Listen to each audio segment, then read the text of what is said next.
마태복음 제10장 5절에서 15절. 제가 5절 읽겠습니다. 예수께서 이 12를 내보내시며 명하여 이르시되 이방인의 길로도 가지 말고 사마리아인의 고을에도 들어가지 말고 오히려 이스라엘 집에 잃어버린 양에게로 가라. 가면서 전파하여 말하되 천국이 가까이 왔다 하고 병든 자를 고치며 죽은 자를 살리며 나병 환자를 깨끗하게 하며 귀신을 쫓아내되 너희가 거저 받았으니 거저 주라. 너희의 전대에 금이나 은이나 동을 가지지 말고 여행을 위하여 배낭이나 두벌 옷이나 신이나 지팡이를 가지지 말라. 이는 일꾼이 자기의 먹을 것 받는 것이 마땅함이라. 어떤 성이나 마을에 들어가든지 그 중에 합당한 자를 찾아내어 너희가 떠나기까지 거기서 머물라. 또 그 집에 들어가면서 평안하기를 빌라. 그 집이 이에 합당하면 너희의 빈 평안이 거기 임할 것이요 만일 합당하지 아니하면 그 평안이 너희에게로 돌아올 것이니라. 누구든지 너희를 영접하지도 아니하고 너희 말을 듣지도 아니하거든 그 집이나 성에서 나가 너희 발에 먼지를 떨어버리라. 다 같이 읽겠습니다.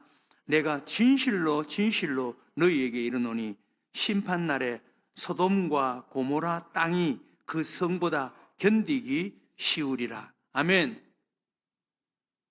예수님께서 이제 12명의 제자를 부르시고 12명의 제자를 확정하시고 이제 그 12명의 제자를 현장 훈련, 현장 교육을 시키는 그런 모습을 소개합니다. 예수님께서 12명의 제자를 이제 확정하셨습니다. 그 제자를 확정하시고 이제 실습 교육을 시키는 거예요. 현장 교육을 시키는 거예요. 이게 참 중요합니다.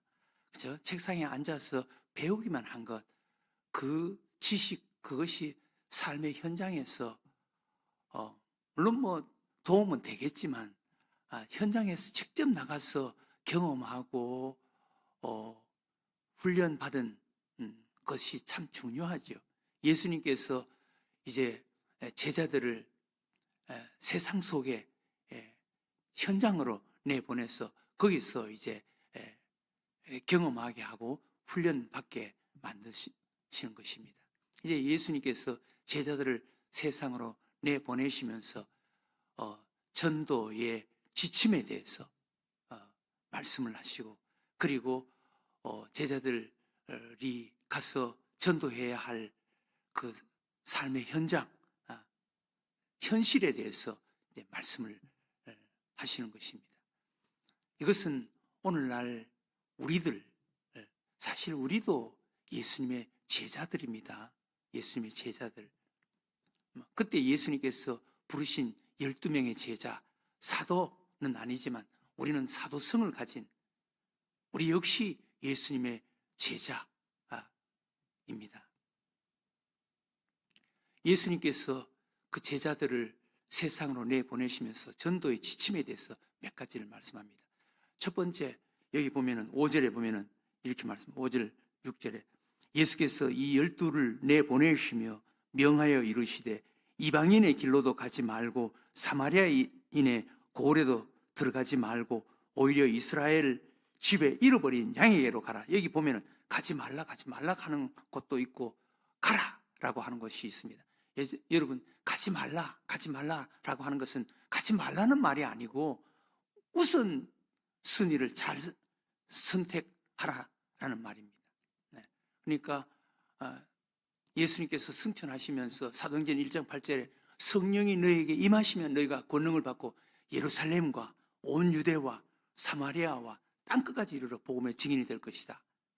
먼저 우리가 가야 할 곳, 먼저 우리가 전도해야 할 대상자에 대해서 말씀하시는 거예요. 사도 바울도 이방인에게 전도를 하면서 이 말씀이 항상 마음속에 남아있었던 것 같아요. 그래서 사도 바울이 이방인에 가서 전도하면서 바울은 내 동족들, 내 사랑하는 가족들, 그들에게 복음 전해야 하는데 나에게 그치지 않는 근심과 큰 고통이 내 마음속에 있다. 내 사랑하는 동족들, 그리고 내 사랑하는 가족들에게 이 복음 전해야 되는데 라는 이런 거룩한 부담이 나에게 있다. 하나님께서 나를 이방인의 사도로 불러서 이방에 가서 복음을 전하고 있지만 사실 내 마음 한쪽 구석에는 내 사랑하는 동족들에게 이 복음 전해야 되는데 라는 이런 큰 근심과 그치지 않은 고통이 내 마음속에 있다라고 고백합니다. 이것은 먼저 가까이 있는 사람들에게 먼저 복음을 전하라. 가족들에게 복음을 전하라. 그리고 하나님께서 예비해 놓으신, 하나님께서 선택하신 자들에게 복음을 전하라. 그리고 예루살렘과 온 유대와 사마리아와 땅끝까지 가서 복음 전하라 라는 말씀입니다. 우리가 이방인들을 우리가 나가서 전도도 해야 되겠지만 우리 마음속에 사실 이 거룩하고 영광스러운 예수 그리스도의 이 십자가의 복음, 이 복음을 가장 먼저 들어야 할 사람들이 내 가족들인 거예요. 내 사랑하는 가족들인 거예요. 내 가까이 있는 사람들인 거예요. 그들에게 예수의 복음 전해서 예수 하나님이 인간이 되어서 우리와 똑같은 인간이 되어서 이 땅에 오셔서 우리 죄를 위해서 우리가 그 죄의 영향 아래 살아가는데 그 죄 때문에 불행하게 비참하게 살아가는데 그 죄를 위해서 우리 예수님이 내 죄값으로 우리 죄값으로 십자가에 대신 죽어주셨다. 그 예수를 믿는 자는 하나님께 죄 용서함을 받고 예수 그리스도를 마음속에 주님으로 모시고 그 예수 그리스도 그분을 모시고 살아가는 자는 죄에서 용서받을 뿐만 아니라 죄의 영향에서도 벗어날 수가 있다 라는 이 복음을 우리 내 가까이 있는 사랑하는 가족들에게 또 가까이 있는 사람들에게 먼저 이 영광스러운 복음을 먼저 전해라 라는 것입니다. 두 번째 전도 지침을 보면은 천국을 전하라 그렇게 말씀합니다. 7절에 가면서 전파하여 말하되 천국이 가까이 왔다. 천국이 가까이 왔다. 사실 우리 예수를 믿는 자는 물론 완전하고 온전하고 영원한 천국은 우리가 육신의 옷을 벗어버리고 하나님의 나라에 가는 그것이 영원한 천국이죠. 그러나 정말 예수님을 마음속에 모시고 예수님이 주인이 되는 자들은 이 땅에서 천국을 누리고 경험하는 자들이 돼야 돼요. 예수님이 천국은 장소적인 개념보다 통치의 개념이 더 강합니다.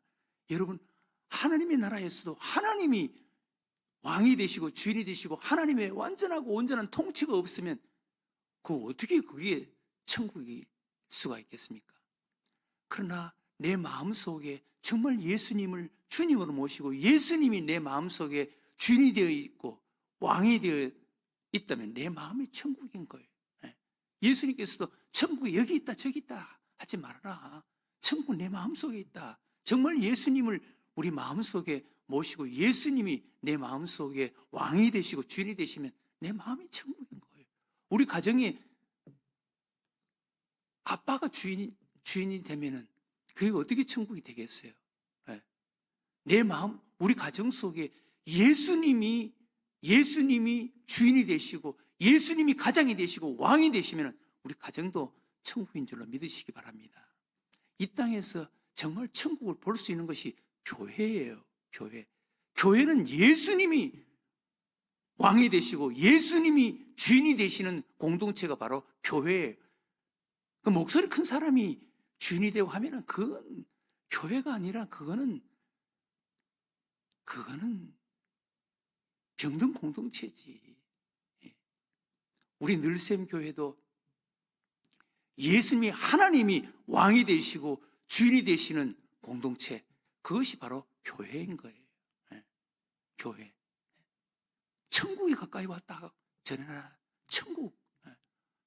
우리 새벽에 나와서 기도하는 여러분들 마음속에 천국이 되시고 여러분들의 가정이 천국이 되는 여러분들이 되시기를 주의 이름으로 축원합니다. 그 다음 세 번째 지침 아주 중요합니다. 오늘 여기 9절 10절에 이렇게 말씀합니다. 너희 전대에 금이나 은이나 동을 가지지 말고 여행을 위하여 배낭이나 두벌 옷이나 신이나 지팡이를 가지지 말라. 이는 일꾼이 자기의 먹을 것 받는 것이 마땅함이니라. 오직 하나님만 의지하라. 하나님만 의지하라. 성령님만 의지하라. 라는 거예요. 복음을 전하고 그리스도인으로 세상을 살아가는데 너무 그냥 인간적이고 세상적인 것, 이런 것, 특별히 복음 전하는데 오직 하나님만 의지하고 성령님만 의지하라. 라는 것입니다. 우리 그리스도인들이 세상에 살아가는 삶의 가장 소중한 우리 자세가 하나님만 의지하는 거예요. 성령님만 의지하는 거예요. 특별히 세상에 나아가서 복음 전하는데 인간적인 사도 바울이 아덴에서 복음 전하다가 고린도로 오거든요. 그런데 아덴에 가서 복음 전하려고 하니까 아덴 사람죠. 아테네.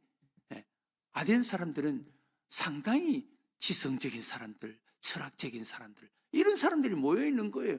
그들이 모여서 그냥 이야기하는 것이 서로 토론하고 일어나고 철학적인 말을 하고 지적인 말을 하고 하는 그런 성향의 사람들이에요. 사도 바울이 너희들이 알면 얼마나 하느냐. 나도 배울 만큼 배웠다. 그러면서 아덴에서 사실 지적인 것을 가지고 복음을 전했다고. 그런데 사도 바울이 아덴에서 인간적인 어떤 아는 지식을 가지고 복음 전하다가 아덴에서는 사실 교회를 못 세웠어요. 그래서 아덴에서 거의 쫓기다시피 고린도로 왔습니다. 고린도에 와서 나는 약하고 두려워하며 힘이 들었다. 고린도는 아덴보다 오히려 더 열악한 상황이었습니다. 그런데 거기서 다짐하고 다짐하는 것이 있습니다. 나는 오직 예수 그리스도의 복음과 성령님만 의지하겠다. 고린도서 2장에 보면 바울이 그렇게 다짐하는 거예요. 우리도 하나님만을 의지하고 살아야 된다라는 것입니다. 복음 전해야 된다. 여러분, 배수의 진이라는 말이 있습니다. 배수의 진. 배수의 진. 배수의 진이라는 말은 등배, 그리고 물수, 진칠진. 그러니까 강을 등에 지고 진을 친다는 거예요. 이것은 한 나라의 명장 한신이 조나라 20만 대군과 절체절명의 전쟁, 거기서 전쟁이 끝나면 나라가 망하는 거예요. 그 절체절명의 전쟁에서 배수의 진을 쳤습니다. 군사도 적고 훈련되지 못한 그런 열악한 그런 환경, 이 열악한 환경에서 죽음을 각오하고 싸워서 이기는 것을 보고 배수의 진이라고 말합니다. 배수의 진. 이 한나라의 명장 한신이 배수의 진을 치고 결국은 싸워서 이긴 것을 말합니다. 배수의 진. 우리 믿음도 배수의 진입니다. 배수의 진. 하나님을 등에 지고 하나님을 믿는 믿음을 가지고 세상을 사는 거예요. 성경에 보면 위대한 믿음의 사람들은 다 배수의 진이었습니다. 하나님을 믿는 믿음을 가지고 세상을 산 거예요. 그러면 하나님이 함께 하시는 거예요. 구약 성경에 보면 특별히 사사기에 소개되는 그런 사사들, 대표적인 사람이 기드온 300명 가지고 무슨 전쟁을 할 수 있겠습니까? 배수의 진이죠. 하나님만 의지한 거죠. 그러니까 300명으로 그 미디안 수십만과 싸워서 이기잖아요. 배수의 진입니다. 또 에스더서에 보면은 에스더 절체절명 삼촌 모르드게가 죽게 되어 있고, 그리고 민족이 멸절당하는 이런 상황이 된 거예요. 그것을 깨달은 거예요. 에스더, 처음에는 에스더 자기가 노예가 왕비가 된 그 자리, 그리고 그 영광스러운 그 상황을 그걸 버리지 못해서 막 핑계를 댄다고, 나라의 법을 핑계대고 뭐 상황을 핑계댄다고. 맞는 말이죠. 그런데 모르드게가 너가 그 왕비의 자리에서 그 자리에 연연해서 너가 이런 말하고 저런 말하고 이런 핑계대고 저런 핑계대는데, 너가 만약 왕에게 나아가서 이 사실을 알리고 이 문제를 해결하지 못하면 하나님은 다른 방법으로 우리를 구원하실 것이고 너와 너 가족은 망할 것이다. 그렇게 이야기하는 거예요. 그때서야 이 에스더가 상황을 파악하는 거예요. 예, 상황을 파악하고 죽으면 죽으리라. 배수의 진 아닙니까? 하나님 앞에 기도하고 왕 앞에 나아가는 거예요. 그러니까 법에 왕이 오라고 하는데 그런 명령이 없었는데 누구든지 왕 앞에 나가면 죽는 거예요. 그 엄연한 법이었습니다.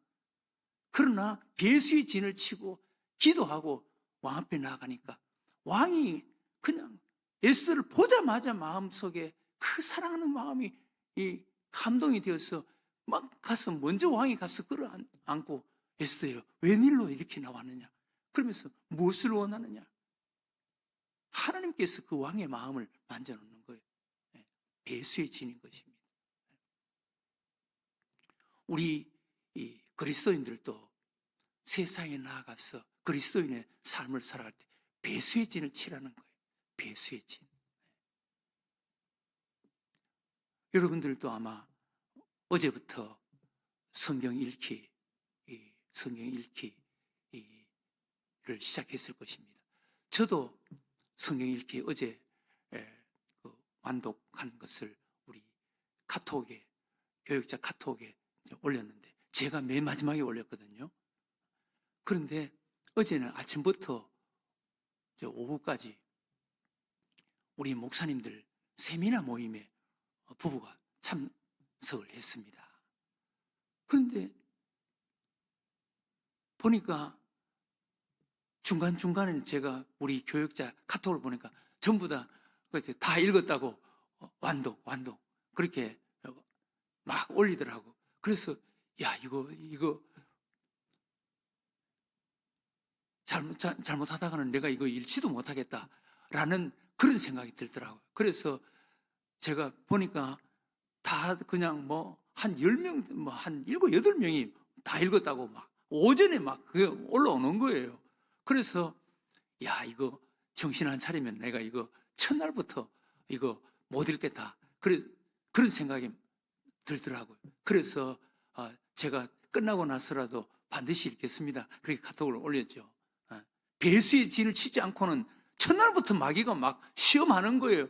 야 이거 창세기 1장에서 4장까지는 거짓말 좀 과장되면 수백 번 읽었던 건데 이거 배수의 진을 치지 않으면 이거 안 되겠다라는 생각이 드는 거예요. 배수의 진을 치고 돌아와서 먼저 창세기 1장에서 4장 읽었죠. 4장을 읽으니까 거기에서도 하나님께서 저에게 은혜를 주시더라고. 1장에서 2장까지는 너무너무 은혜롭잖아요. 너무 은혜로운 하나님의 창조가 소개되는데 세상에 3장부터 여러분 사탄 마귀가 시험이 있잖아요. 사탄 마귀 시험.